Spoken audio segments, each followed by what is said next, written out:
La caméra marche, et j'ai bien mis ma jolie capuche, c'est parti. Voilà. Bonjour Majid, je me présente, je suis Hakim El Filou, le fondateur d'un organisme récent qui n'a pas particulièrement pignon sur rue, le Centre de recherche et de l'exploration sur la véracité de l'endoctrinement, le CREV. Tu ne trouveras pas encore de site internet sur mon organisme, avec ses buts officiels, sa profession de foi, ses raisons d'existence précises.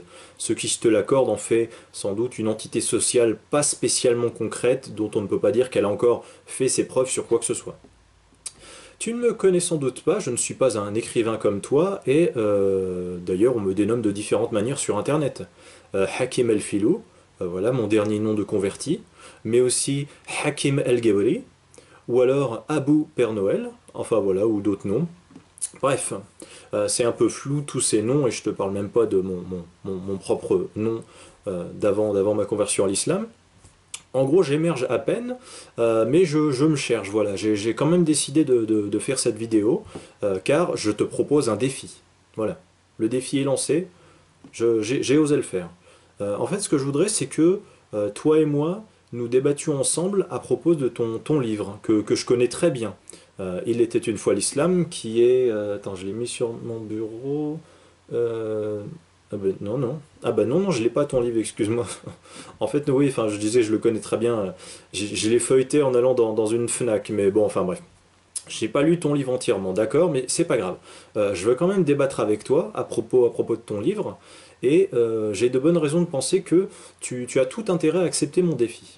Alors d'abord, tu es plus connu que moi. Pas très connu, mais quand même plus connu que moi. C'est normal, tu as écrit un livre de 450 pages. Il était une fois l'islam, et tu as eu le courage de mettre par écrit tes idées et opinions sur l'islam. Tu as par ailleurs déjà répondu à des interviews écrites pour de petits médias comme Le Rouge et le Noir, JSS News, Nouvelles de France, ou encore voilà, en vidéo avec Joachim Belliocasse ou Gilbert Collard, ou tout simplement on peut aussi te connaître en dehors de ton livre en regardant tes vidéos sur YouTube. Moi de mon côté, je n'ai pas de production conceptuelle personnelle à ce jour, écrite sur un blog ou dans un livre par exemple. Donc pour devenir connu et célèbre, si tu veux, j'ai besoin de l'aura de ton nom, lors d'un défi, voilà, ce fameux défi que je te lance. Je précise que des intellectuels comme toi sont connus pour avoir développé des théories personnelles voilà, sur l'islam à partir d'une méthode, une méthode propre. Par exemple, ta méthodologie à toi, utilisée dans ton livre Il était une fois l'islam, c'est que tu as réalisé la première étude critique globale et systémique des textes coraniques, avec un regard purement voilà, rationnel sur ces textes, sans moralisme ni manichéisme, voilà, j'ai zéro jugement de valeur. Tel un juriste neutre qui évalue la portée et la faisabilité technique de loi juridique d'une législation, tu as trouvé une méthode originale voilà, pour critiquer la religion islamique, ma religion. Soit. Moi, je n'ai jamais laissé de traces écrites avec une méthode personnelle, si tu veux, un avis personnel sur les lois juridiques du Coran. Je n'analyse qu'avec ma foi en des sources écrites que je juge être sacrées. Voilà, j'ai déjà débattu par exemple avec un historien et un religieux chrétien, et si tu veux, à leurs arguments historiques ou théologiques, j'ai opposé non pas une méthode comme la tienne, mais tout simplement ma foi en des textes, ou alors à la limite la contradiction des convictions religieuses ou des méthodes voilà, de la personne qui s'oppose à moi. Voilà, donc on te connaît quand même avec une œuvre, une méthode, mais moi, si tu veux, je n'existe que dans l'opposition ou la négation de la méthode des autres. C'est pourquoi j'ai besoin de toi. Si tu veux, si tu m'ignores ou si tu persistes en tout cas à ne pas citer mon nom, voilà, je perds gros contrairement à toi. Alors, je sais que bien des musulmans prétendent que tu refuses le débat tout court, voilà, avec les musulmans, ce qui est relativement faux, hein. Je sais que tu débats avec des musulmans, mais pas avec tout le monde. Tu refuses par exemple le débat en face à face avec certaines personnes dans des situations dangereuses, voilà, ce que je peux tout à fait comprendre, ce qui n'est pas pareil. Moi j'ai déjà vu plein de débats de toi sur internet, voilà, sur les réseaux sociaux, voilà, et notamment je trouve que tu es particulièrement hargneux.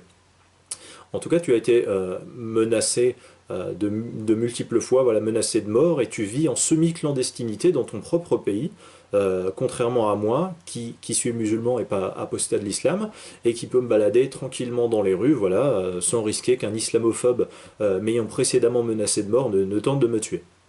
Donc tu privilégies, ce que je peux comprendre dans l'absolu, le débat sur Internet, sur Facebook ou par mail par exemple. Moi, je peux tout à fait le comprendre. Mon problème, c'est que j'ai refusé, moi, Hakim El Filo, si tu veux, de débattre avec toi sur Facebook ou par Internet, ce que tu avais proposé pourtant. Car ça m'obligerait en fait à laisser des traces écrites de ce que je pense personnellement sur des sujets sensibles dont tu parles, comme par exemple le verset 34 de la sourate 4, autorisant le mari à frapper l'épouse dont il aura à craindre la désobéissance, ou bien d'autres versets polémiques par rapport aux lois françaises modernes, comme l'esclavage, la criminalisation de la liberté de conscience, etc.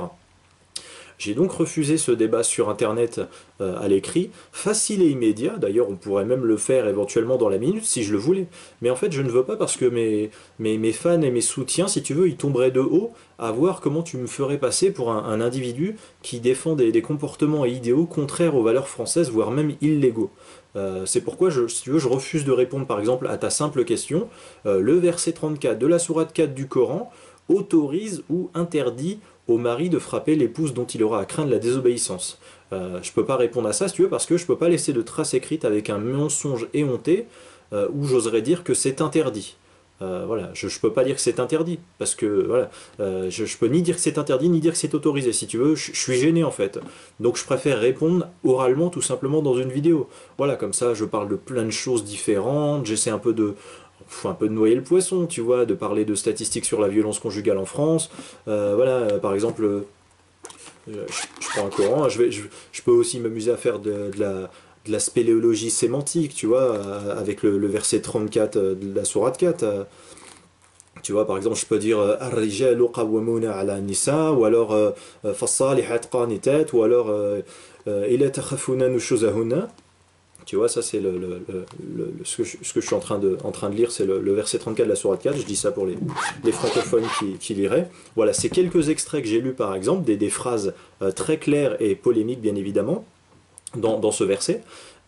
C'est évident en fait que ça ne peut que m'attirer des ennuis, d'oser les comprendre tels quels, voilà, à savoir que les hommes commandent les femmes, voilà, les femmes, leurs épouses leur doivent la soumission, et la condition pour les frapper, c'est si jamais ils craignent d'elles l'insubordination ou la désobéissance, tu vois. Et d'ailleurs, ce Coran-là, par exemple, ça c'est un Coran saoudien diffusé dans le monde entier, un des plus démocratisés. Voilà, Dieu, si tu veux, Allah, il a laissé des professionnels du monde arabo-musulman publier et diffuser ces idées que je viens de te citer à travers ce Coran, alors qu'il aurait pu empêcher ça. Voilà, mais bien évidemment, je vais essayer de contredire la littéralité de ce texte, je vais essayer de parler de plein de choses, en tout cas. Je vais faire une vidéo, parce que voilà, je préfère l'avouer, je n'ose pas laisser une trace écrite de mon opinion sur ces sujets sensibles. Voilà, bien que laisser ces paroles figées par l'écrit, en signant d'ailleurs de sa plume, soit une attitude intellectuellement honnête, ce que je pense dans l'absolu. Et si tu veux, moi je veux pas de débat par écrit avec toi, mais seulement physiquement. Alors rassure-toi, tu ne risques rien. La preuve, tu ne me connais pas personnellement, mais je te dis que tu peux avoir confiance en moi. Donc tu vois, je le dis quand même, tu vois, donc c'est... Attends, c'est un peu crédible quoi, puisque je l'affirme, tu vois, j'affirme que tu risques rien si tu veux, si tu me rencontres. En plus, ce serait une telle prise, voilà, toi en débat face à moi, que je m'empresserais sans doute d'aller me vanter voilà, de cette future rencontre avec toi à tous mes amis durant les jours précédant cette rencontre.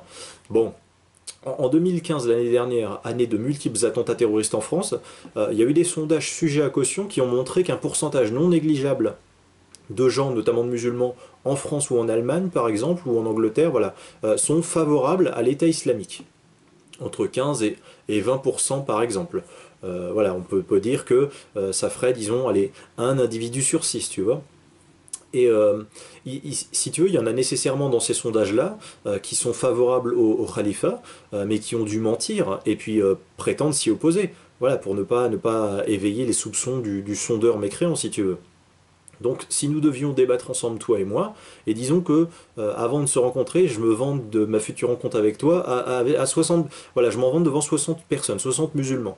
Rien ne me dit qu'il n'y a pas un pourcentage non négligeable parmi eux, peut-être 8, 9 ou 10 personnes, voilà, qui pourraient avoir dans l'idée d'appliquer la sunna sahih, autrement dit, d'aller tuer l'apostat que tu es. Voilà, par exemple de l'attendre à la sortie du lieu de débat entre toi et moi, pour lui planter un couteau dans le cœur, ou alors lui mettre une balle dans la tête. Tu vois, il suffit d'une fois, une seule erreur de ta part, et c'est terminé, tu meurs. Toi qui voulais écrire une quadrilogie, tu n'auras jamais le temps d'écrire les 3 autres livres, c'est foutu, tu meurs, il suffit d'une fois.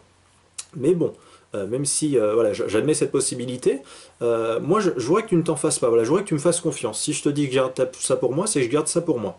Bon, il y aura 1 ou 2 personnes, voilà, assistants techniques, les personnes que je préviendrai, mon cercle restreint, normalement c'est des gens de confiance, normalement, voilà.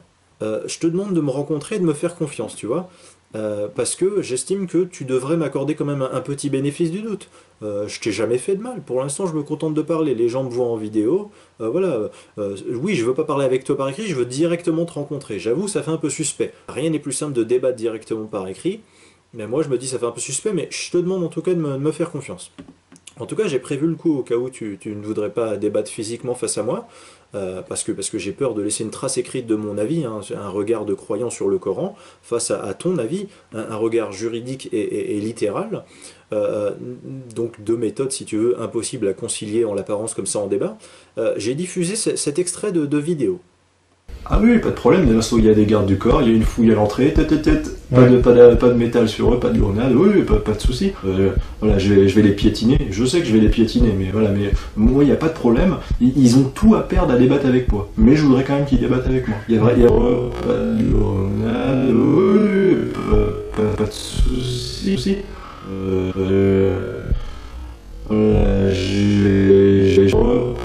grenade, oui, pas de souci.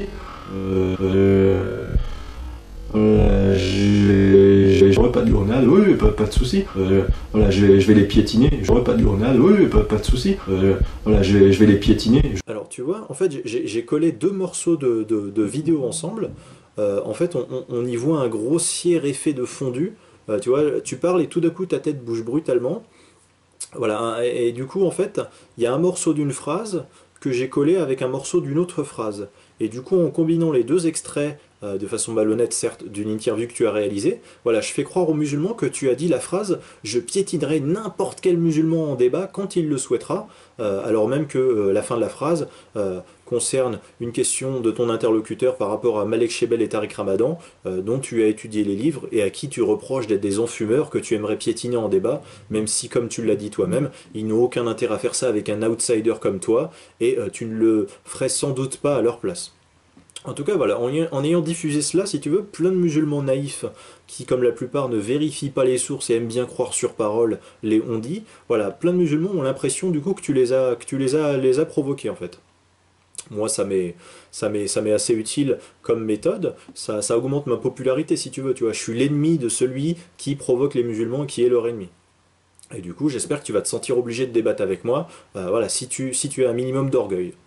Bon, maintenant que je suis en train d'y réfléchir, j'avoue, du coup, en manipulant voilà, en servant de ce montage vidéo manipulé, je comprends que tu n'aies pas forcément envie de débattre avec moi. Parce que imagine on débat toi et moi, et à la fin, je colle 2 bouts de phrases de notre vidéo ensemble ou colle 2 morceaux de bande son.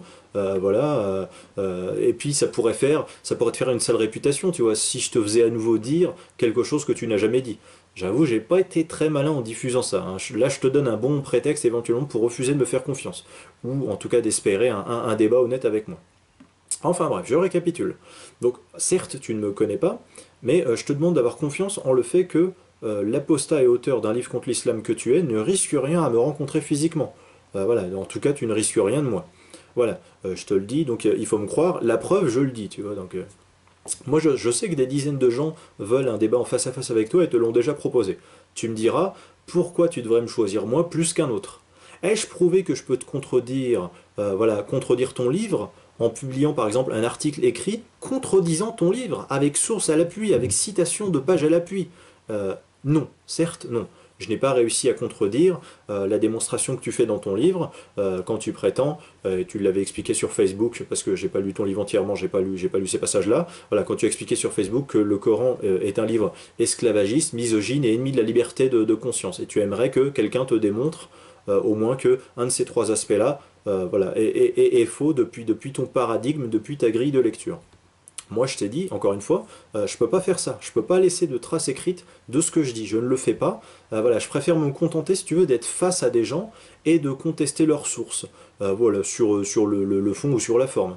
Moi, je ne t'ai jamais critiqué en citant ton livre. En fait, comment dire, je n'ai fait que dire que je voulais débattre pour débattre. Suis-je capable de parler de ton livre sur le fond, de le critiquer sur le fond, de critiquer ta méthode sur le fond, de façon rationnelle? Tu ne peux pas le savoir, puisque je n'ai aucune production conceptuelle personnelle à mon actif, certes, mais voilà, je prétends quand même être digne de confiance et que tu peux débattre avec moi. Bon, je refuse de parler de ton livre par écrit, je préfère les vidéos. C'est plus facile pour moi, voilà. Ça me permet de me défocaliser du fond concret que tu cites, sinon ça se verrait trop par écrit, tu vois. Ça, c'est pas bon pour moi, tu vois, c'est pas bon pour mes affaires. Le plus drôle, c'est qu'aucun musulman, si tu veux, ne me demande pourquoi j'accepte pas de débattre avec toi par écrit sur Facebook tel que tu le voudrais. Après tout, c'est toujours mieux que rien. En plus, c'est direct, clair et facile. En tout cas, s'il te plaît, si tu veux, je suis un inconnu, moi. J'ai pas écrit sur les lois juridiques du Coran les plus polémiques, même si je prétends pouvoir en débattre avec toi par vidéo durant une rencontre. C'est un sujet qui t'inspire et puis qui t'intéresse. Mais voilà, j'avoue, je voudrais un peu de célébrité quand même, tu vois. Donc, s'il te plaît, accepte mon débat et rencontre-moi. Moi, tant que je refuse de débattre par écrit avec toi, ça me permet de t'imposer la rencontre ou rien, tu vois, et de te faire passer pour un lâche, pour un couard. Et d'ailleurs, que ce soit toi qui filmes ou moi dans l'absolu, rien ne dit que tu sortiras vivant, puisque moi je te garantis juste que moi je ne vais pas te tuer, mais je pourrais très bien manipuler le montage derrière que toi-même tu pourrais faire et diffuser ce qui m'arrange, comme je l'ai fait précédemment. Voilà, mais en plus avec Internet, tu sais, la calomnie, tout part très vite. En plus, quand toi tu débats par écrit sur Facebook, Twitter ou en message privé, tu arrives toujours à triompher, j'ai remarqué d'une manière générale avec les musulmans, sur la rationalité, sur les faits, sur les textes. Et moi j'ai peur de devoir admettre que le verset 34 de la sourate An-Nisa, il autorise la violence conjugale, même si je sais que c'est la vérité personnellement. Tu vois, je vais perdre toute crédibilité, voilà, et ça se trouve je vais même passer à la télévision aux informations, ils mettront ma photo, ils m'appelleront islamiste, ils vont m'accuser d'inciter à la violence envers les femmes, tu vois, je veux pas aller en prison pour ça, j'ai une femme et des enfants, voilà, moi si tu veux, je veux juste te rencontrer, je fais tout pour ça, c'est vraiment mon but dans la vie, tu vois. Tu sais pas, mais enfin, moi, tu sais même pas dans l'absolu si je vais te tuer ou si je vais faire en sorte de te faire tuer par quelqu'un d'autre, par exemple à la sortie. Et puis après, moi, j'aurais qu'à dire, ah bah j'y étais pour rien, zut, oh mince, il s'est fait tuer. Et moi, peut-être, je me dis, quelque part, Allah me récompensera de ce meurtre que j'aurais créé, parce que tous les jours, tu arrives à faire en sorte de pouvoir convaincre de plus en plus de gens. Tu te vantes d'avoir réussi à faire perdre la foi islamique à plus d'une cinquantaine de personnes à ce jour. Et moi, je trouve ça très grave, tu vois, de mon point de vue de musulman. En tout cas, je ne veux pas que tu me suspectes de pouvoir éventuellement faire tout ça. Je voudrais que tu m'accordes un bénéfice du doute, même si on ne se connaît pas. Voilà, je voudrais que tu acceptes de me rencontrer. La seule posture intellectuelle que j'ai, si tu veux, c'est de m'opposer voilà, à d'autres gens en leur reprochant leur méthodologie. Moi, je n'en ai aucune méthodologie. Je n'ai pas d'avis personnel avec une méthode originale sur les textes sacrés islamiques. Je n'ai même pas fait de publication. Mais s'il te plaît Magid, je t'en conjure, essaie de me rendre un petit peu célèbre, tu vois, des mecs comme Tarek Ramadan, ils ont une aura, tu vois, moi je voudrais qu'un jour, les gens se disent « Hakim El-Felo », tu vois, c'est vraiment, c'est lui l'islamologue et tout, c'est ça moi que je voudrais, tu vois, les gens admirent un peu quelqu'un comme Tarek Ramadan, moi aussi je voudrais être un peu admiré comme lui, alors s'il te plaît, fais-moi confiance.